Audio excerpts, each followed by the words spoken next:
Hello tout le monde, j'espère que vous allez bien, que tout se passe très bien pour vous. Il est parfois compliqué de savoir si le smartphone que l'on achète à un particulier ou même dans une boutique est de seconde main ou même reconditionné. Il y a quand même plusieurs petites astuces qui peuvent vous aider à savoir tout ça. Et si vous aimez cette vidéo et souhaitez d'autres astuces comme celle-ci, n'hésitez pas à vous abonner et à liker. Comment vérifier l'origine de son iPhone? C'est simple, un smartphone peut être prévu pour un autre pays que celui où on l'achète. Il est important de savoir ça puisque le smartphone que l'on achète n'est peut-être pas destiné à la France, c'est-à-dire que le smartphone était destiné pour un marché européen plus vaste ou peut-être même pour la Chine ou les États-Unis. Ça change beaucoup de choses, notamment sur les fréquences réseau, sur la 4G et la 5G dorénavant. Ça peut se savoir sur la facture, par exemple, qui peut indiquer la provenance de celui-ci ou même sur son numéro de série.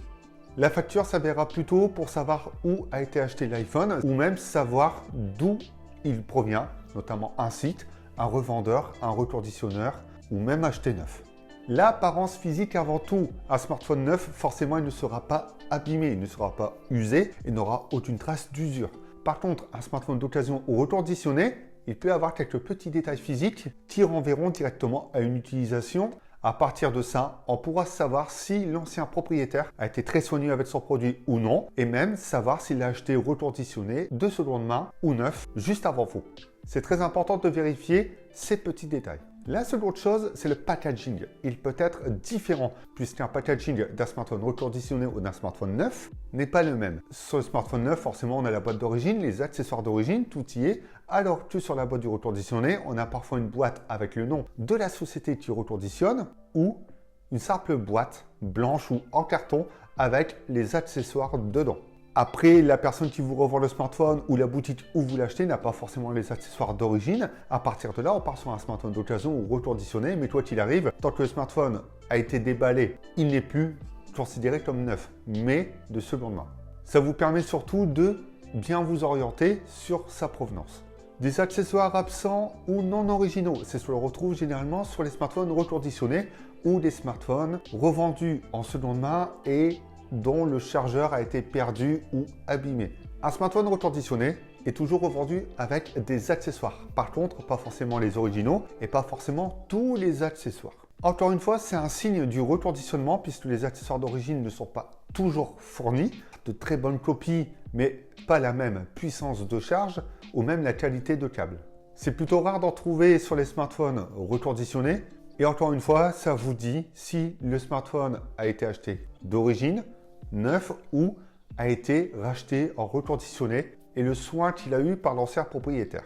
La garantie vous apporte un énorme indice sur ça. Pour faire simple, un smartphone acheté neuf est garanti 2 ans.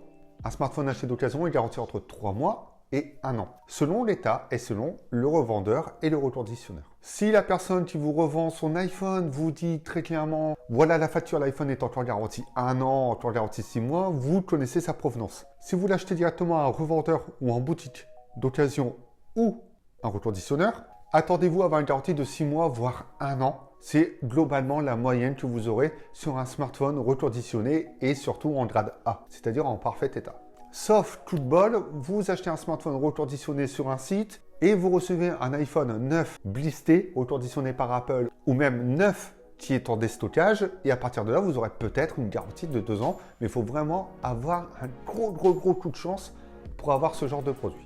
Le plus important de cette vidéo, c'est comment savoir si l'iPhone est neuf ou a été reconditionné, pour savoir d'où provient l'iPhone et pour quel marché il était destiné.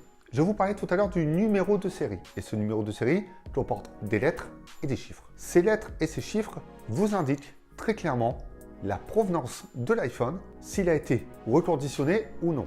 Puisque le reconditionnement, il peut avoir quelques petits changements de pièces qui n'interfèrent pas dans le numéro de série et la demande de reconditionnement et d'activation du reconditionnement pour que le smartphone reste reconnu en tant que smartphone d'origine et non en tant que smartphone reconditionné et modifié.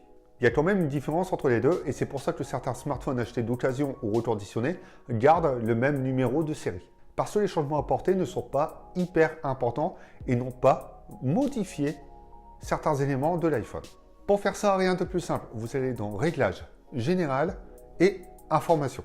Dans les informations, vous avez le stockage, vous avez plein d'autres informations également sur le smartphone, mais vous avez également l'IMEI et le numéro de modèle. Et c'est ce qui nous intéresse, ce numéro de modèle, qui commence par une lettre. Cette lettre indique donc si le smartphone est neuf ou reconditionné ou a fait la demande d'une gravure dessus, par petit plaisir personnel. Le M certifie que l'iPhone est neuf ou n'a pas été modifié. La lettre F prouve très clairement que l'iPhone a été reconditionné et donc modifié.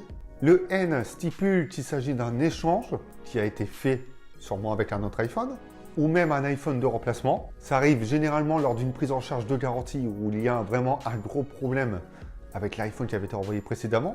Le P indique que l'iPhone a été personnalisé et donc a possédé une gravure. Et le 3A, c'est le seul qui commence par un chiffre, indique que ce modèle est un modèle de démonstration. C'est un modèle qui provient sûrement d'une boutique qui l'a mis en tant que modèle d'exposition et qui donc a utilisé à des fins de démonstration et non commercialisable. L'origine est indiquée dedans. Cette fois-ci, c'est pas au début, c'est à la fin. Vous pouvez donc savoir si l'iPhone est destiné au marché français qui se termine par F/A. Ça indique que c'est français. Par exemple, pour l'Allemagne, c'est D/A et pour la Chine, c'est CHA. Ce sont des exemples qui vont vous permettre de savoir pour quel marché était destiné l'iPhone que vous avez entre les mains.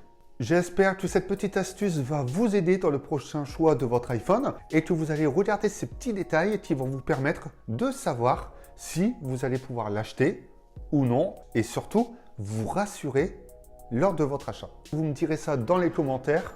Vous pouvez visionner les autres astuces concernant les smartphones et les iPhones sur la chaîne. Pendant ce temps-là, on se retrouve bientôt pour d'autres vidéos. Prenez soin de vous et n'oubliez pas, amusez-vous avec vos smartphones.